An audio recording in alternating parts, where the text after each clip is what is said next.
L'arc L'Âge d'Or de Berserk. Est-ce que c'est le meilleur arc du manga? Et même un des meilleurs arcs de l'histoire des mangas? C'est ce qu'on va parler aujourd'hui dans cette vidéo. Alors, Berserk, je vais pas résumer l'histoire du manga parce qu'on va parler d'un arc précis. L'arc prologue du manga Berserk et de l'histoire de Guts. J'ai quand même parlé de l'avant-arc prologue. L'arc qui se passe donc après l'âge d'or, mais qui a été publié avant. Qui nous montre un peu comment est le personnage de Guts. Le guerrier noir avec sa Dragon Slayer, qui détruit des apôtres et qui est froid et cynique. Au début du manga, tu te dis, mais c'est vraiment un enfoiré. Vraiment. Alors, j'ai pas grand chose à dire sur cet arc, ce premier arc, qui est peut-être l'un des moins bons du manga, même s'il est assez intéressant et assez divertissant.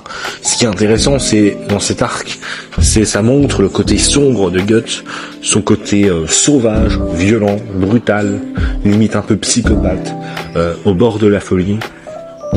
On nous montre, on se demande, mais comment il a pu devenir comme ça, et on l'apprend ensuite dans l'âge d'or. Maintenant, on va parler de l'âge d'or. L'âge d'or nous raconte donc l'histoire de Guts. Un enfant qui a été retrouvé bébé sous un arbre où sa mère a été pendue. Il va être donc adopté par Gambino et sa femme Sis. Et il va se passer plusieurs choses, notamment sa femme Sis qui va mourir de la peste. Ensuite, Guts va se faire vendre par un homme de la bande de Gambino et il va se faire violer, très clairement. Guts va tuer son violeur et ensuite un jour Gambino va essayer de tuer Guts en pleine nuit. Guts va réussir à le tuer et il va s'enfuir et il va aussi apprendre que Gambino l'a toujours détesté. Ma foi, ça se voyait quand même un petit peu.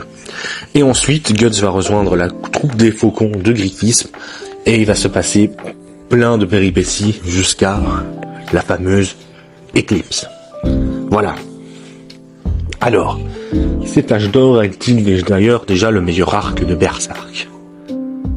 Oui, très clairement, c'est le meilleur arc de Berserk. Et quand je dis que c'est l'un des meilleurs arcs de l'histoire des mangas, je le pense aussi. C'est un arc juste excellent en termes de développement de personnages, d'histoire et d'intrigue et d'introduction de l'univers.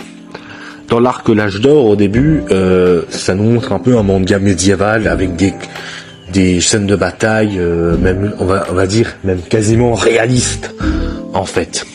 Mais on va commencer à avoir quelques petites brides de surnaturel, notamment avec Zod, qui va bien foutre les jetons et on va bien nous montrer dans le dessin la terreur qu'a Guts et ses amis.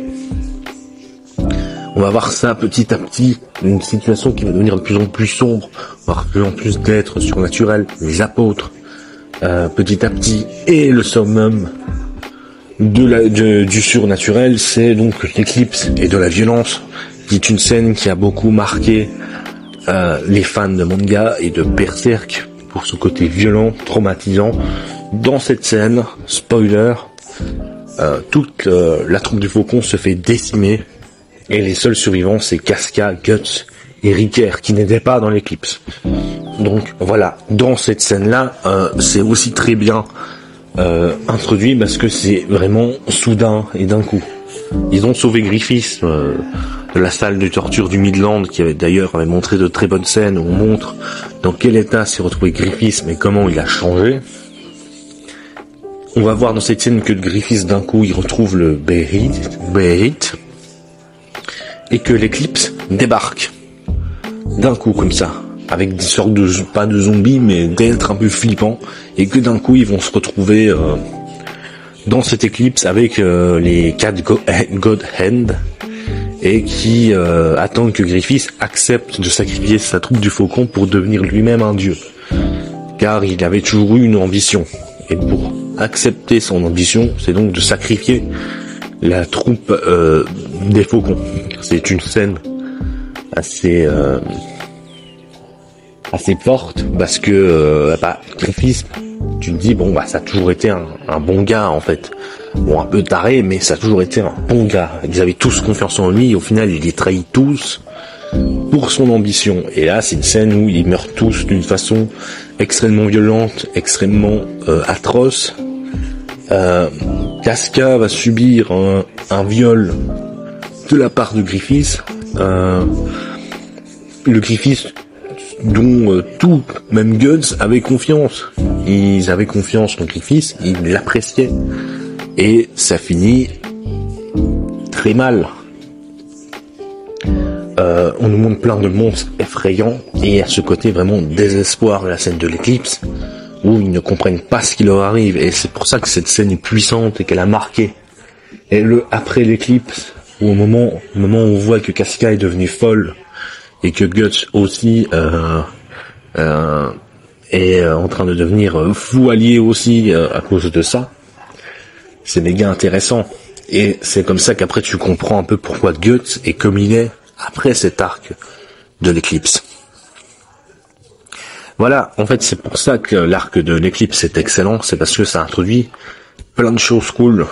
D'abord le côté graduel du surnaturel, du terrifiant, qui va de petit à petit, de petite dose par petite dose, qui va jusqu'à l'éclipse, qui sonne fin au côté réaliste du manga. Les personnages attachants et intéressants qu'on va voir mourir un à un. Et oui, et des personnages qu'on a vu super bien développés, super bien écrits, mais qui finissent très mal au final. Voilà, c'est pour ça que cet arc de l'âge d'or a marqué. Que pour moi, c'est le meilleur arc de Berserk. Voilà. Donc voilà, c'était mon avis sur cet arc de l'âge d'or. Arc que j'aime beaucoup, un de mes arcs préférés de Berserk et même des mangas. Je vous invite à lire Berserk si ce n'est pas encore fait. Et moi je vous dis à la prochaine pour une prochaine vidéo.